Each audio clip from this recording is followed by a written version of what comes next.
Hey everyone, welcome to Mythology Explained. The topic of today's video is the unlikely connection between Satan's survival and the existence of heaven.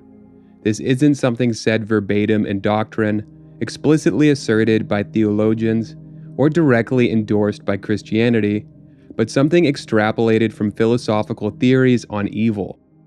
These theories expound on the relationship between good and evil so as to reconcile evil existing as an aspect of reality with the boundless and benevolent nature of the creator of said reality, namely God. One of the core questions that undergirds all of this being, why would God, who is all-powerful and all good, create a universe in which evil exists, instead of a paradisiacal universe that was only good and devoid of evil? Before we delve deeper, let's quickly break down what we'll be exploring. We are looking at why some people believe that for there to be real goodness in the world, there also has to be evil. It's like saying that to truly appreciate what is right and good, and therefore to become so, we need to have something wrong and bad to compare it to. This idea isn't just something that's been casually kicked around, but comes from an extensive history of deep philosophical meditation about why our world is the way it is, especially when thinking about God, who is seen as all-powerful and all-good. Why would such a God allow bad things to happen, or for evil, epitomized by Satan, to exist? Some thinkers say this has a purpose, a calculated feature, and not a flaw in the design. It's to give us a choice between good and bad, and making the right choices, in the aggregate, is what makes us truly good, truly worthy of heaven. So we're going to explore how all of this fits together, why good can't exist without evil, and what this might mean for the existence of heaven. Alright, let's get into it. In the labyrinthine corridors of theological and philosophical discourse, the juxtaposition of good and evil has long been a subject of profound contemplation. The provocative topic presented in the title of this video, why Satan's death would destroy heaven, cracks the lid on this dichotomy, suggesting that the existence of Satan and, more generally, of evil, are not merely incidental but fundamentally necessary for the actualization of true goodness, and by extension for the very existence of heaven as conceived in Christianity.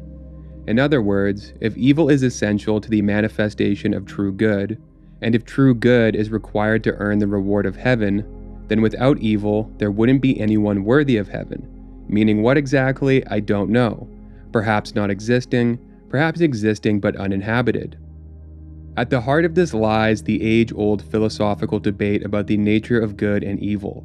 Classical theologians and philosophers such as Augustine of Hippo grappled with the problem of evil, questioning how a benevolent and omnipotent God would permit the existence of malevolence and suffering.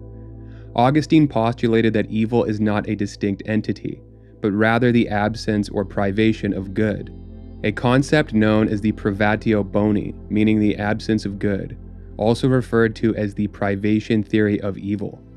In this framework, evil does not exist independently. It is the absence of goodness, just as darkness is the absence of light. And similarly, just as heat and pressure are needed to make a diamond, so too is evil, Satan, who lords over it, the capacity for wickedness, and the temptation of sin, needed to allow people to reach their full potential and manifest true goodness worthy of eternal reward in heaven. Looked at this way, evil can be construed as the whittling knife or potter's wheel of God, a tool he makes use of in his great work. The existence of Satan and evil presents humanity with moral choices, creating a crucible for the exercise of free will.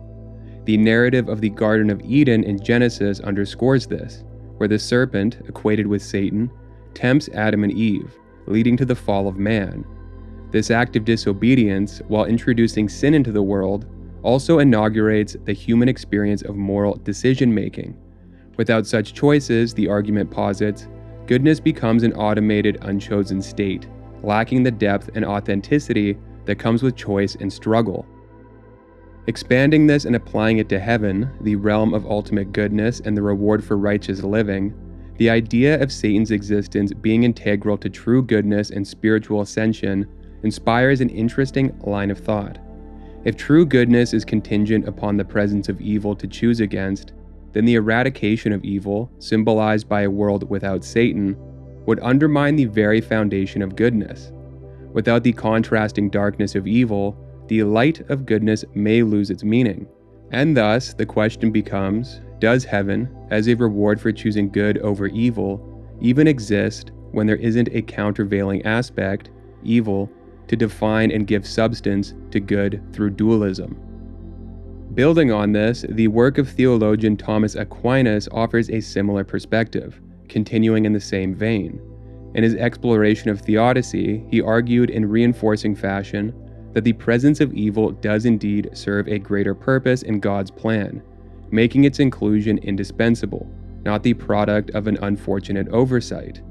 He posited that God, in his omniscience and omnipotence, allows evil to exist because it leads to greater good that otherwise would not be possible.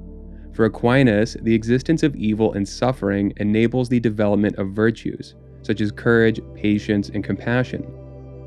In this view, the challenges posed by the presence of Satan and evil in the world are not obstacles to God's plan, but rather integral parts of it.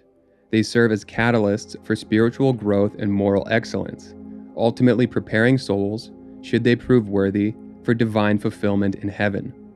Just as studying makes you smarter and exercising makes you fitter, so does evil function as a stressor that engenders adaptation, only of a moral rather than intellectual or physical sort.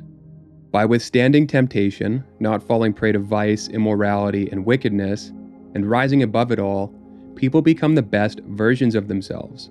On a more granular level, this also applies to individual virtues and their contrasting vices.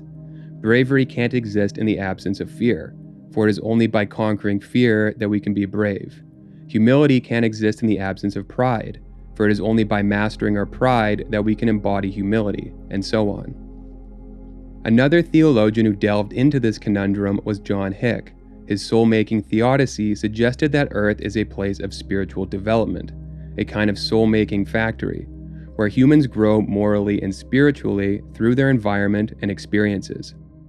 He argued that a world without challenges or the possibility of moral failure would be one without the opportunity for significant moral growth.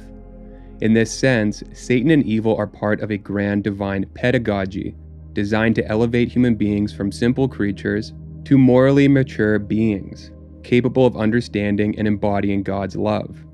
This journey through adversity and moral challenge is, according to Hick, what prepares souls for the ultimate reward of heaven, making the existence of heaven not just a destination, but a culmination of a journey marked by moral and spiritual evolution, the apotheosis of the righteousness people cultivated on this mortal coil.